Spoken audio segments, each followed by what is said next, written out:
ஓ மேலே ஒரு சந்தேக கேஸ் இல்லை, சின்ன பெட்டி கேஸ் கூட இல்லை. ஆனால் 4 பேரை செதைச்சி டார்ச்சர் பண்ணி கொண்டிருக்க. கொத்தா யாரா நீ?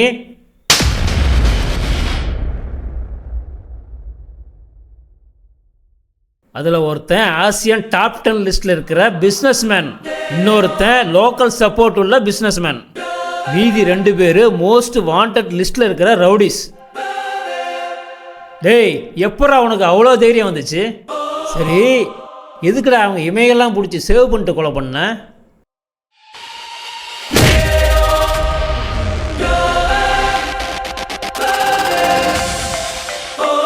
ஓ, அது யாருன்னு பாரு. சார் 11:15க்கு அலாரம் வச்சிருக்கான் சார். அது அம்தியா?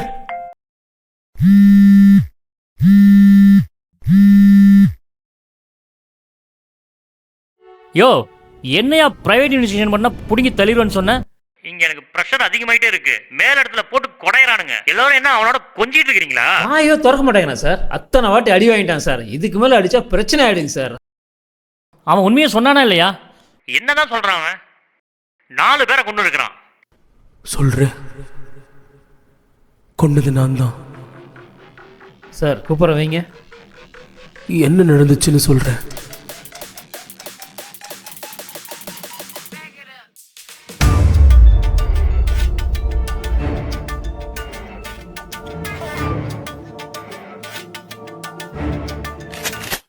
சொல்லு, உண்மையை சொல்லு. இமையழகி, அவ பேருக்கு ஏத்த மாதிரியே அவ வாழ்க்கையும் ரொம்ப அழகா இருந்துச்சு. அவளும் அவங்க அப்பாவும் சேர்ந்து நாமக்கல்ல இமையழகி இட்லி கடைன்னு ஒண்ணு வச்சிருந்தாங்க. அப்பா மாஸ்டர், ஒரு ஆனியன் தோசை, ஒரு குழம்பு கலக்கி. அந்த கடை தெரியாத ஆளே இருக்க முடியாது.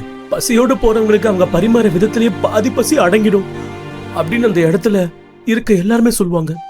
அந்த அளவுக்கு பாசமாவும் அன்பாவும் நடந்துப்பாங்க. அண்ணா, நல்லா சாப்பிடுண்ணே. காசு எல்லாம் கவலைப்படாத. இருக்கிறத இப்ப கொடு, இருக்கும்போது மீதியை கொடுண்ணே. சரிம்மா.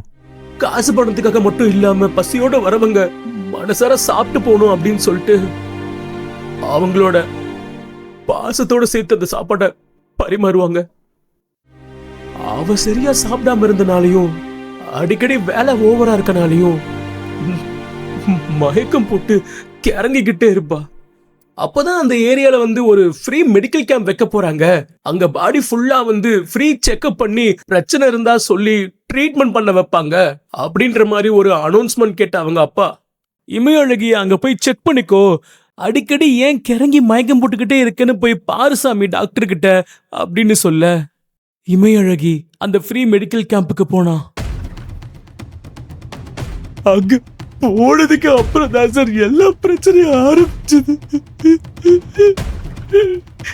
அங்க உங்களுக்கு உடனே பிளட் டெஸ்ட் எடுத்தாகணும், இந்த ஹாஸ்பிட்டல்ல போயிட்டு பிளட் பேங்க்ல பிளட் டெஸ்ட் கொடுத்துட்டு போங்கன்னு சொன்னாங்க.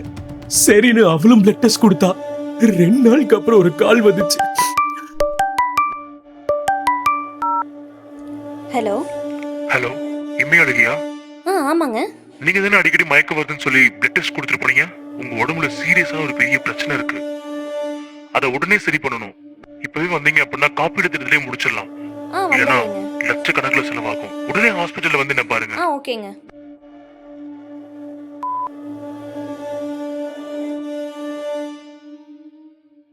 அங்க போனவன் வரவே இல்லை சார்.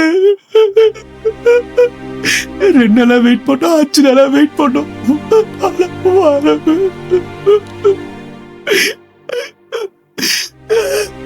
வரவே இல்லை சார். நான் ஒரு பக்கம் தேடிட்டு இருந்தேன், அவங்க அப்பா ஒரு பக்கம் தேடிட்டு இருந்தாங்க. என் ஃப்ரெண்டு ஒருத்தன் போஸ்ட் படத்துல ஒர்க் பண்ணிட்டு இருந்தா. அங்கிருந்து கால் பண்ணி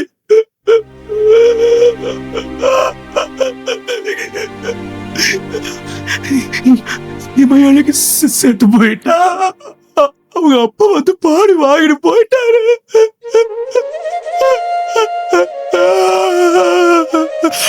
அப்படின்னு சொல்ல நம்ப மாட்டேன்னு சொல்லி நேர்ல போனப்பதான் ஒரு விஷயம் சொன்ன, ஏதோ தப்பா இருக்குடா, எங்கேயோ ஏதோ ஒண்ணு நடந்திருக்கு அப்படின்னு அவன் சொல்லும் போதுதான் ஏதோ தப்பா தோணிட்டே இருந்துச்சுன்னு சொல்லிட்டு அன்னைக்கு அந்த மெடிக்கல் கேம்ப்ல இருந்த டாக்டர் யாருன்னு விசாரிச்சு அவனை போய் நேர்ல பார்த்தேன்.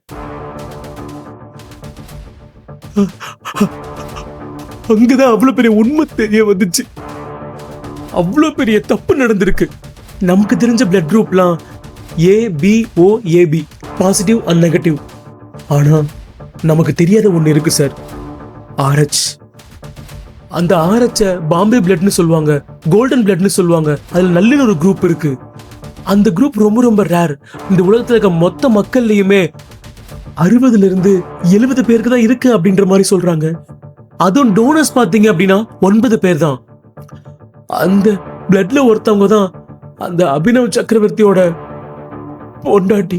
அபினவ் சக்கரவர்த்தி லீகலா ஏகப்பட்ட பாப்புலர் பிசினஸ், இல்லீகலா ஏகப்பட்ட ஸ்மக்லிங் பிசினஸ் சொல்லி ஒட்டுமொத்த ஸ்டேட் கவர்மெண்ட்டையும் அவன் கையில வச்சிருந்தான். அவனுக்கு தேவைப்பட்டா இன்டர்நேஷனல் லெவல்லையும் அவனுக்கு சப்போர்ட் வரும். எப்பேற்பட்ட கொம்பனுக்கு அப்பனா இருந்தாலும் அவன் சமாளிக்க முடியாத பிரச்சனையும் வரும் இல்ல.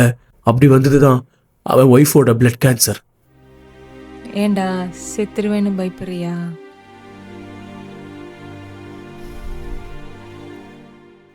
இல்ல, இந்த உலகத்துல எந்த தூரத்துக்கு போனாலும் உன்னை காப்பாத்தாம விட மாட்டேன்.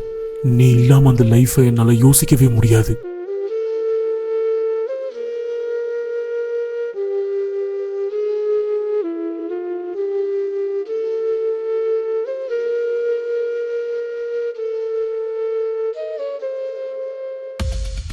அக்யூட் மைலாய்டு லுக்கோமியா, AML அப்படின்ற பயங்கரமான பிளட் கேன்சரோட ஃபைனல் ஸ்டேஜ்.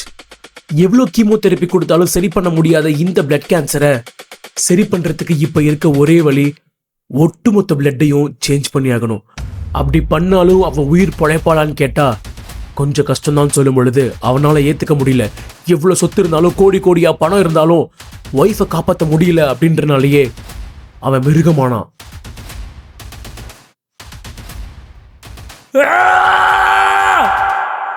நாளாக அபினவ் சக்கரவர்த்தியோட ஒய்ஃபோட நிலைமை ரொம்ப சீரியஸா போயிட்டு இருந்துச்சு. இப்படியே கண்டினியூ ஆனா இந்த 3 மாசம் தாண்டறதே கஷ்டம் அப்படின்னு இருக்கும் பொழுது அபினவ் சக்கரவர்த்தி யாரும் யோசிச்சு கூட பார்க்க முடியாத ஒரு மிருகத்தனத்தை பிளான் பண்ணான். பொலிட்டிக்கல் சப்போர்ட்ல ஆளை உள்ள இறக்கி 23 வருஷத்துக்கு முன்னாடி இந்த ஊர் ஜிஹெச்ல அட்ரஸ் இல்லாத ஒரு பெண் குழந்தை RH பிளட் குரூப்போட பிறந்திருக்கு. அதை கண்டுபிடிச்சு கொடுங்கன்னு ஆர்டர் போட்டான். பணத்துக்காக அவங்களும் அதை பண்றேன்னு ஒத்துக்கிட்டாங்க. இந்த வேலையை மட்டும் முடிச்சு கொடு, உன் வாழ்க்கையில நினைச்சு பார்க்க முடியாத அளவுக்கு பணத்தை கொண்டு வந்து உன் காலில் கொட்டுறேன் அப்படின்னு சொல்லி கோடி கோடியா கையில் அள்ளி கொடுத்தான். பிளட் குரூப் மேட்ச் ஆனா மட்டும் பத்தாது, HLA டைப் மேட்ச் ஆகணும்.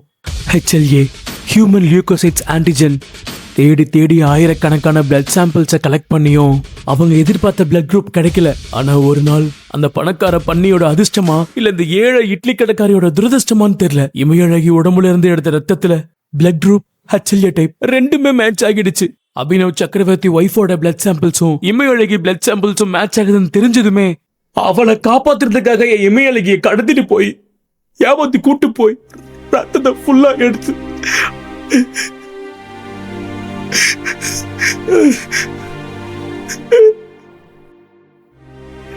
அந்த எச்ச நாய்க அவ உடம்புல ஒரு சொட்டு ரத்தம் இல்லாம உறிஞ்சி எடுத்து வெறும் பணத்தை தூக்கி போட்டு அவங்க அப்பாவை நம்ப வச்சு அவளை கொண்டுட்டாங்க சார். அழுது அழுது அழுது கண்ணை தட்டி கூட வர மாட்டேங்குது சார். என்ன பண்ற சொல்லு. பைத்தியம் பிடிச்ச மாதிரி வெறி ஏறிச்சு சார். யோசிச்சேன், அப்பதான் முடிவு பண்ணேன், அந்த நாய்ங்க யாரு, எதுக்கு இதை பண்ணானுங்கன்னு தெரிஞ்சிச்சு அவங்கள ஏதாவது பண்ணணும்.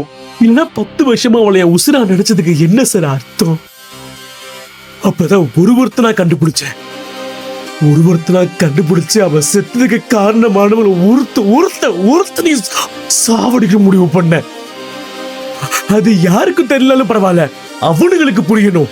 என்னோட திருப்திக்காக வந்து அவனுங்க இமைய பிடிச்சு நீ செத்ததுக்கு காரணம் என் இமையலைக்கு தாண்டான்னு தெரியணும். அவன் மேல கைய வச்சனாலதான் உன்னை கொன்னு புரியணும் அப்படின்னு சொல்லிட்டு ஒருத்தர் சாவறதுக்கு முன்னாடியே அவன் இமைய சிறத்து சாவடிச்ச சார்.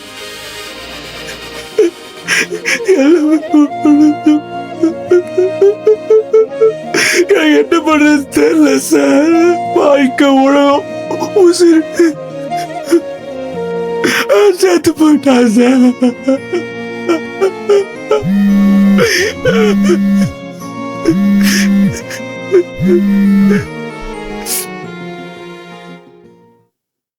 Hello hello sir. என்னதான் நடக்குதுங்க?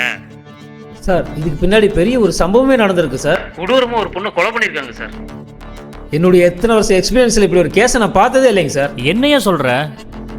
அவன் அங்கே தானே இருக்கிறான் சார். என்னுடைய கஸ்டடியில் தான் சார் இருக்கான். இங்கே இன்னொரு மர்டர் ஃபைல் இருக்கியா? சார் என்ன சொல்கிறீங்க? போஸ்ட்மார்ட்டம் ரிப்போர்ட்டில் சேம் பேட்டர்ன் சொல்கிறாங்க. கண்ணில் இருக்கிற இமையெல்லாம் சரச்சிட்டு சாவடிச்சிருக்கிறான். அதுவும் 11-15க்கு உயிர் போயிருக்கு. என்னது 11-15? சார் 11-15 அலாரம் வச்சிருக்கான் சார். இவன் கரெக்டாக அதே டைமுக்கு அலாரம் வச்சிருக்கான். இவன் இங்கே இருக்கான். அப்போது இந்த கொலைக்கு யார் காரணம்?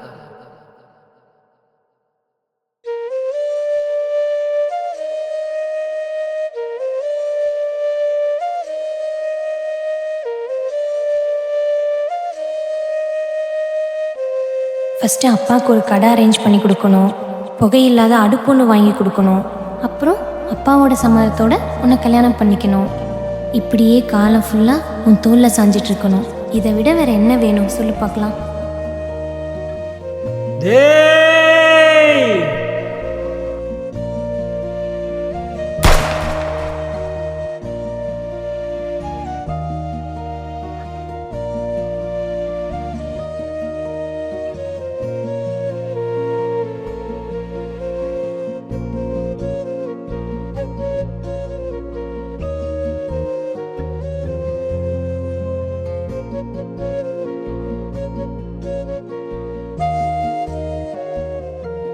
இவன் ஏமாந்த பொண்ணு தானே, இருக்கிற வரைக்கும் இருப்போம், பழகுற வரைக்கும் பழகிட்டு கலட்டி விட்டுட்டு போயிடுவோன்னு நினச்சேன்னு வச்சுக்க, மவனே சட்னியில் இட்லி வச்சு குழப்புற மாதிரி உன் மூஞ்சி வச்சு குழப்பிடுவோம் பார்த்துக்க. ஆத்தா இட்லி கடைக்காரி, இந்த ஜென்மம் ஒண்ணுதுடி, உசுரே போனாலும் நீதான்.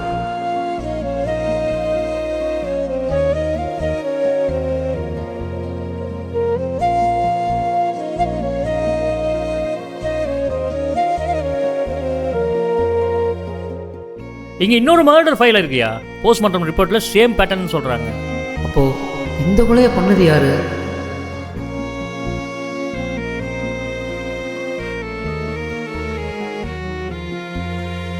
அஞ்சு பேரை கொண்டுட்டு அவனும் செத்துருக்கான். அதுவும் ஒரு பொண்ணுக்காக. யார் அவன்?